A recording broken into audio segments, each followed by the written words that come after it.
Hello everyone. In this video, I'm going to be talking about how to use symmetry planes to reduce the computational domain and effectively reducing the computation time, simulation time. So although I'll be making mentions to some of the modes, I might call the modes by name, but then some of the eigenmodes by name, but then it's not very important for this video. I realize that yeah, it might sound strange, but then if you're already familiar with the terms like the monopole modes, the higher order modes, and the TM010 mode, T111 or T112 or TM11 whatever mode, then it's okay. But then if not, it's still okay. Just know that these names are not very important. I'm just using the Tesla cavity as the case study for studying um, the use of symmetry planes for the reduction of the computational domain. So I've gone ahead. Oh, by the way, if there's a link in the description to how to create such a cavity, I've already made a video um, before. So I've gone ahead and created two files. So for the Tesla cavity, just image cell and just one cell of the Tesla cavity, and then we're going to be using symmetry planes to yeah, reduce the computation domain and calculate for these modes. Now for the first one, I've gone ahead to calculate for I think the first 20 modes or 18 modes of the Tesla cavity limit cell. So the first mode is the fundamental mode, which is the TM010 mode, and now I'm not using like very fine mesh. It's a tetrahedron, so I think I could also show my mesh. So I'm not using like very fine mesh. So you see the frequency of the first mode is supposed to be 1300 megahertz, but then it's 1300.73. Not so much of a difference, but then just showing that I'm using coarse mesh. And then you have your dipole mode, the second dipole mode, which is second polarization. Then you have another dipole mode, and then you have a quadruple mode, and then and so on. Then I think there should be, so this is another monopole mode. If you don't know why it's monopole mode, it's no problem at all. It's just a monopole mode. And yeah, then you have a quadruple mode, and then I think there's a sextupole mode somewhere. Yes, there's a sextupole mode. Also don't bother why it's sextupole or anything, but then for this example, we could look at some. So first thing, now before you apply your before thinking of using symmetry planes, the first thing to look out for is that your geometry, your model, is geometrically symmetric. So if you look at this geometry, it's symmetric. I mean, you could reduce this geometry to just 2D and then calculate your eigenmode solution on the 2D case, and then that's it. For the modes, because the cavity is rotationally symmetric, so you have lots of symmetries in this geometry. You could also have maybe a square, and then you would look at some symmetries, or you could have any geometry at all. But then if you should spot a geometric symmetry in your model, then the next thing to look for is symmetry in your eigenmodes or whatsoever mode you are interested in. So for our case, we're interested in applying symmetry planes as boundary conditions to, to reduce the computation domain. So where you'd find it is you go to boundaries.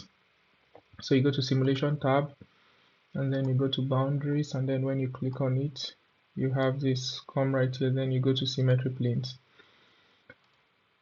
Now you could see the XY plane, the XZ plane, and then the YZ plane, the XY plane, XZ and XY plane. Then you would see the symmetry conditions that you can implement in CST Studio. So you are pretty much limited to only the XZ, YZ, XZ, and XY plane in CST Studio.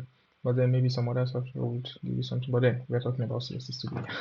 So you have the PEC, which is the tangential electric field equal to 0 on that plane, and also you have the PMC, boundary condition, so the perfect magnetic conductor. So the PEC is the perfect electric conductor. So you could apply a combination of these on any of these planes, but then how do we decide which plane to apply the symmetric condition on? Of course, the plane to apply it on is on the plane that you have a geometric symmetry. So that's the first. Then you would now have to decide which of these boundary conditions do you need to apply, or is any of these boundary conditions actually applicable.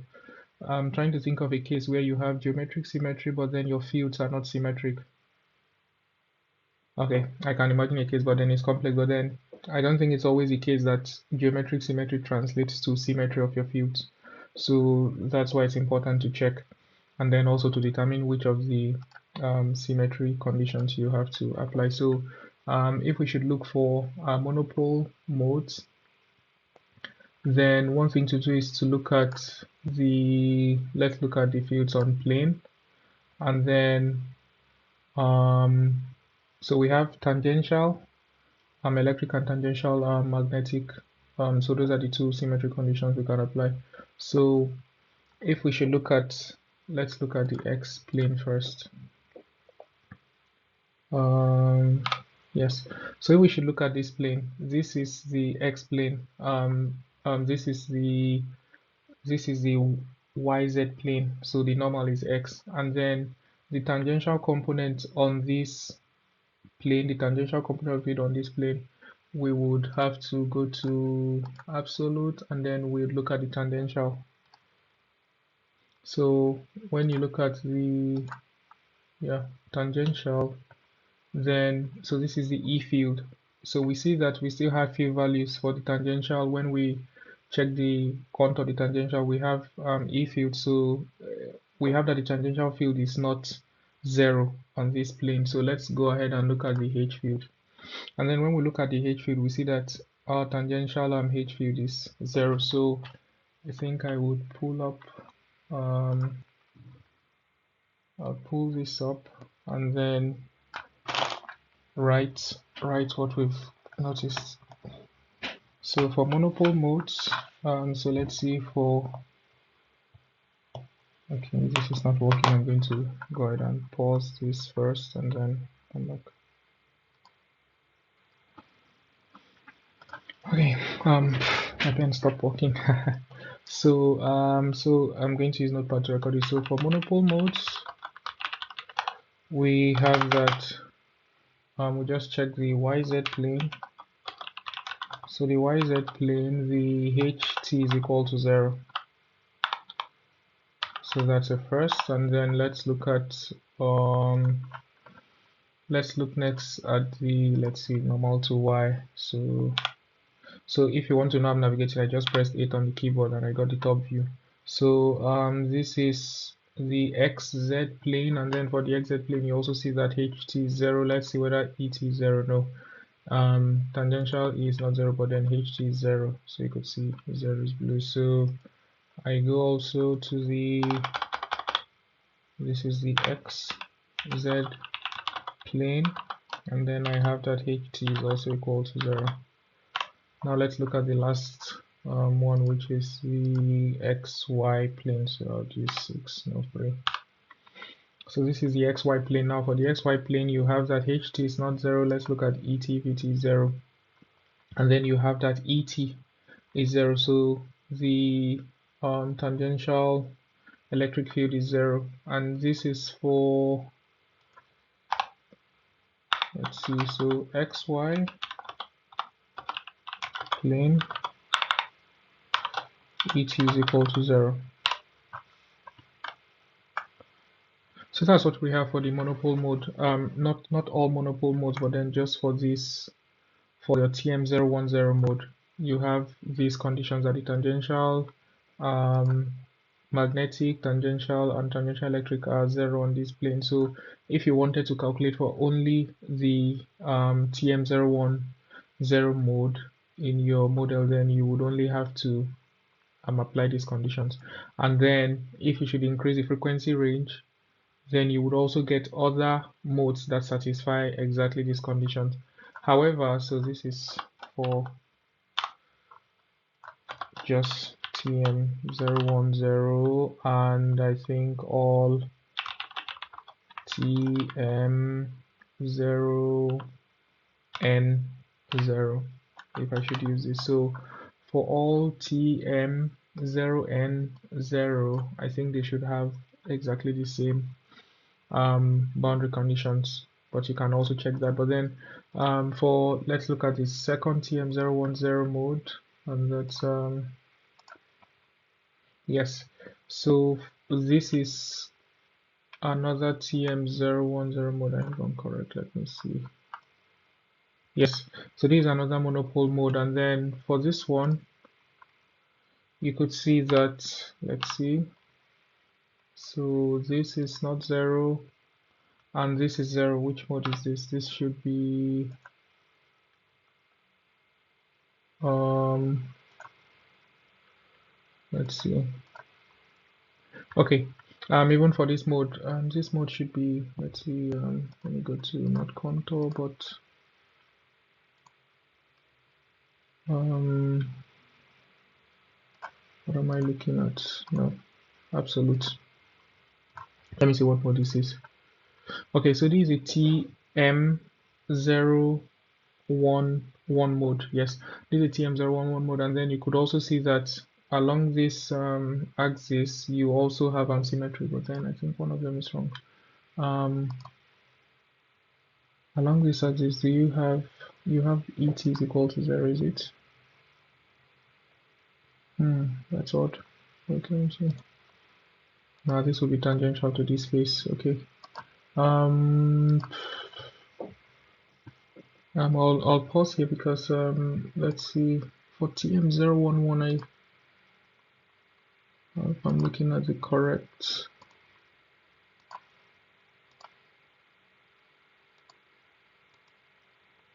Okay.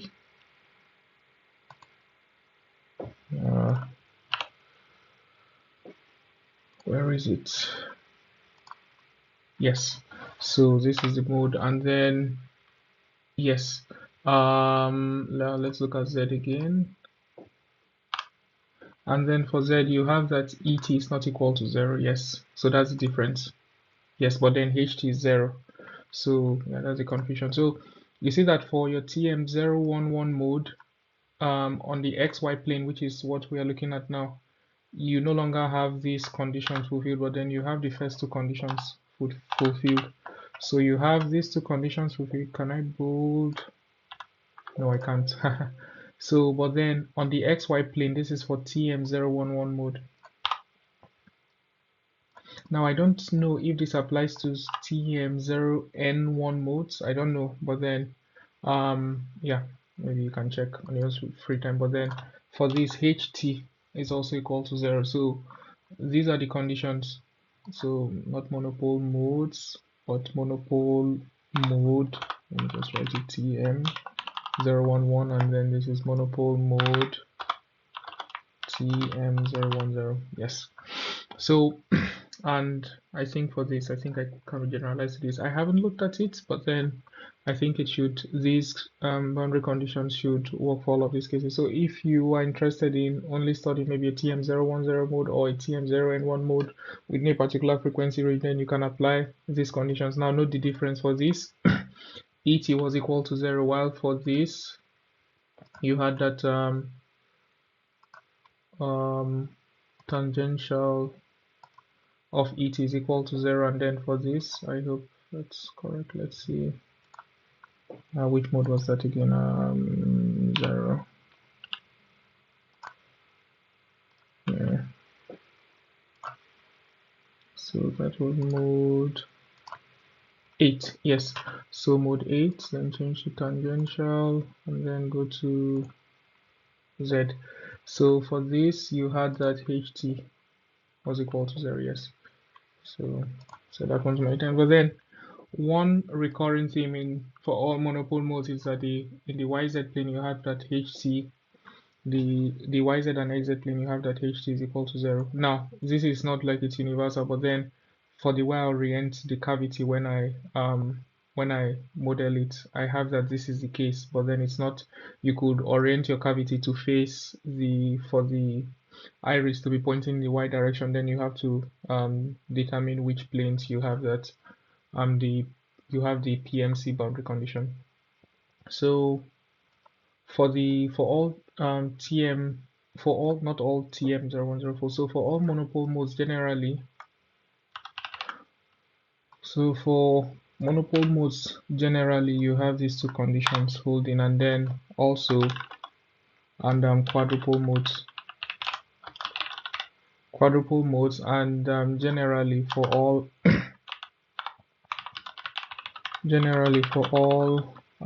p for all modes tm, let's do it like this: p subscript p n m, or I could use m n p, such that m is even, so which includes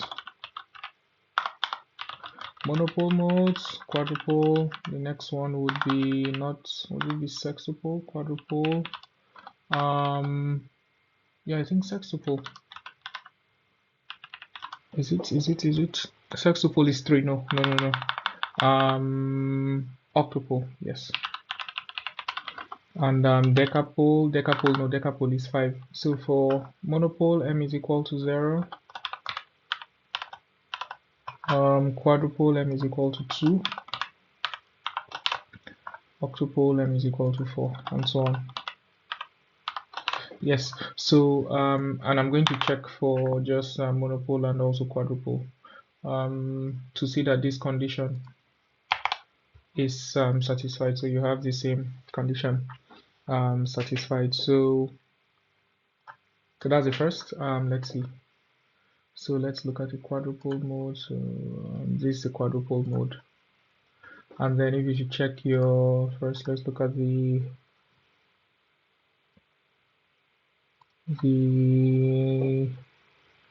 no, normal, it should be x. Yes.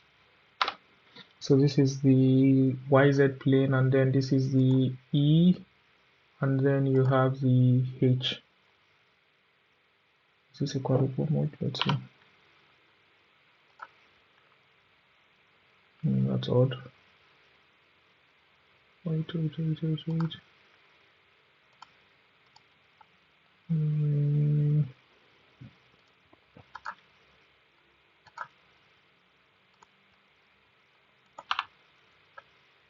is a quadruple mode. This is a quadruple mode. I see. Normal. Absolute. Yes. So yeah, quadruple mode, and then if you should look at the field on the plane. So this plane for the quadruple, then something is wrong.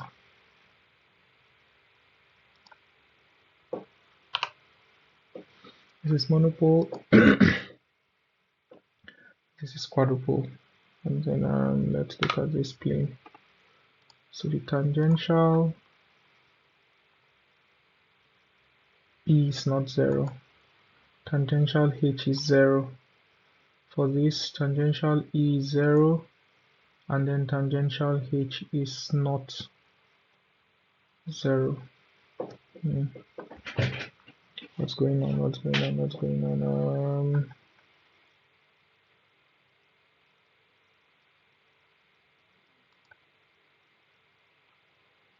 It's quadruple.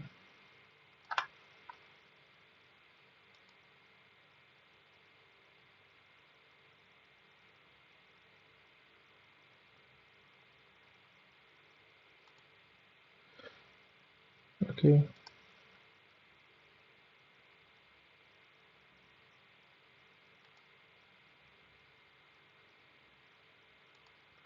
Okay.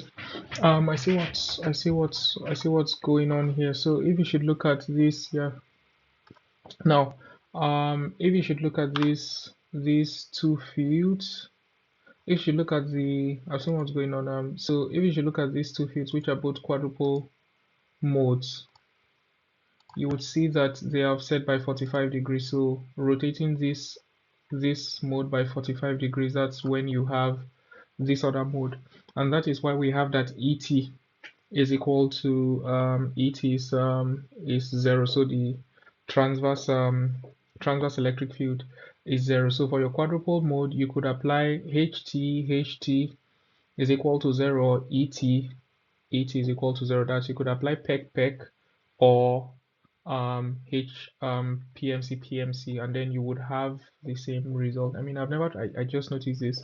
I've never tried it before. Maybe we could try in this video if it's not too long. But then let's see. So on this plane, if I'm not mistaken, then you have, yes, that ET is equal to 0, which would also translate to this plane having ET equal to 0, and then we could confirm that easily by looking at this y8.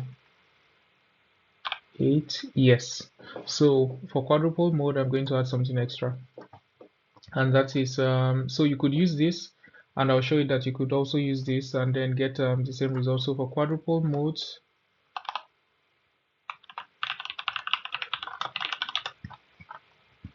you could also apply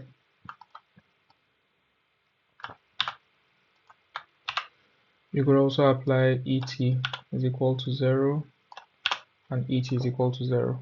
So because we're only constrained by the 90 degrees, so your x, y, y, z, and then x, z planes. So you could apply this, and then to show this, you see that for the next polarization of the mode, what you have instead is that ET is not equal to 0, but then HT is equal to 0. And then you also have that if you should do this, then you have that HT is equal to 0. So ET equal to 0, or HT is equal to 0. But then I prefer, I mean, it's the only one I've been using, to be honest. HTH is equal to 0, because then you also get the monopole modes, because this condition would not give you the monopole modes. If you should check, this condition does not give you the monopole mode, so I stick with this one. I mean, I'm just noticing this is interesting that you could also use this without check. So that's it for these modes. Then we look at the, so using the symmetry plane, okay, I would use it. Let's implement this. Let it not be too. Let's implement this first. So, and then we try and compare the modes that we have. So I'm going to go to simulation, then boundaries, then my symmetry planes. Now I have that for this, my YZ. So I want monopole and quadruple modes. Now you would see the absence of, you would not see any dipole modes in the results. So YZ and XZ plane have HT is equal to 0. So YZ magnetic, that's HT is equal to 0, and also magnetic, so that's your PMC boundary condition. And then I click OK, and then just to confirm that I'm calculating for the same frequency range, that's okay. And then first I'm going to generate my mesh. Normally I'll just go to solve it, but then I'll generate my mesh so I show the difference in the number of tetrahedrons. So I'll update this.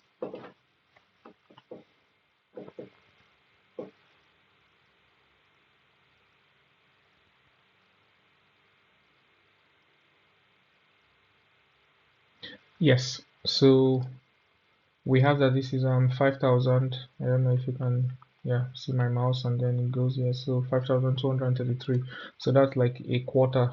That's a quarter of what you had for the full model. So you reduce this, and then this also helps in the sense that now you can increase the refinement, and then it will be 4 times finer for you to have the same number of tetrahedrons. So your geometry, you reduce it. Applying this to boundary condition should reduce it by 4. So multiply this number by a quarter, so divided by 4, you would have this number. If you were to apply in the other plane, it would reduce it by 8, so 2 square. So you apply 2 symmetry plane condition, and then it reduced by 2 square. If you applied 1, it will be reduced by half.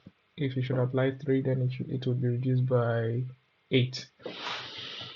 So now we go and calculate for the same frequency range, the same settings and everything. The only thing we change is so I'm going to keep mesh because I already generated it, we only added symmetry planes, and then let's see what we have.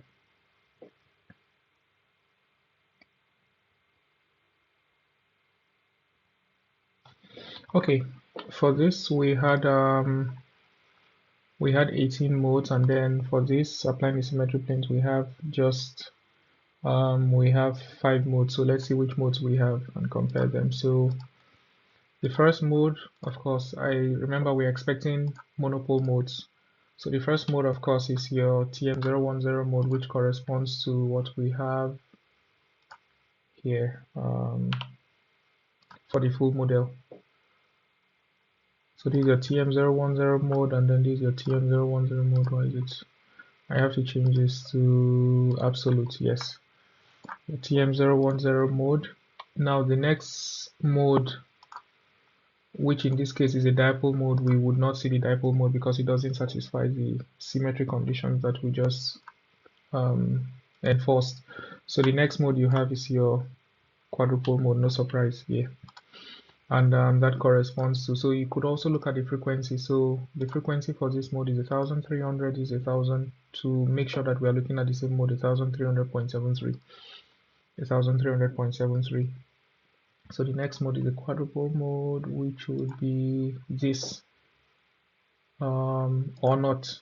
Let's see, I'm going to explain something here. So this is 2220, 2298, and then this is 2298. Yes, so we have the quadruple mode next, which corresponds to this mode, and then the next mode is the monopole mode. So what you also notice is that now here we have 2 quadruple modes, right? But then you notice that one of these modes is gone, and then that's one of the things when you apply your symmetry conditions, one of the modes, you no longer have one of the modes, because we saw that the symmetry conditions for this mode was different. So but then it's the same mode, but then a different polarization of exactly the same mode, and then it's the same frequency. So you don't really lose anything. I hope that's correct. Yeah, you don't lose any information, because in principle the two polarizations of this mode should have the same properties, exactly the same properties. So you can see also from the frequency 2298.65, 2298.65, so they're degenerate modes, and then this will correspond to the same eigenvalues, and also eigenvectors, if you were looking at looking at this from the numerical standpoint. So it's exactly the same mode, so you don't lose anything. So you only have one polarization when you enforce your symmetry conditions. And the next one is a monopole mode, which is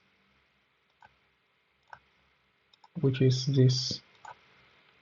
So that's 2459.86, and then you have here 2459.87. Yeah, so some rounding of errors. And then the next one is a quadruple mode, only one polarization, so which is this mode, and then you have just one polarization. Then the next one is a monopole mode, which is 2775. Let's see, I think that should be last mode. No. So you see, you don't have also your sextupole mode because it does not satisfy the condition. We'll look at sextupole mode. I think I'm going to stop the video after the monopole modes and then dive into the dipole mode so that it's not too long. So you do not have any sextupole mode in this. So the next mode you have is 2775, which is this, which corresponds to this mode. So your 2M020. I think it should be 020 mode, but then not important. So you do not have your sextupole mode because it does not satisfy the condition. So in the next video, we'll look at your dipole, sextupole, the kind of general condition, symmetry conditions that you apply to be able to calculate for your dipole and sextupole, and then yeah, other modes. So the next video, we're going to be looking at the general conditions for this such that m is odd. So that is dipole, sextupole. What's the next one after the sextupole? Sextupole, and so I think that should be the decapole. I'm not sure. No, that's decapole. N is equal to 5. So this is m is equal to 1, m is equal to 3, and m is equal to 5. So we'll be looking at this in the next video. Yeah, I hope I didn't miss anything. If you have any questions, please leave them in a comment. I think this video is longer than I intended it to be. I hope the next one is shorter. Okay.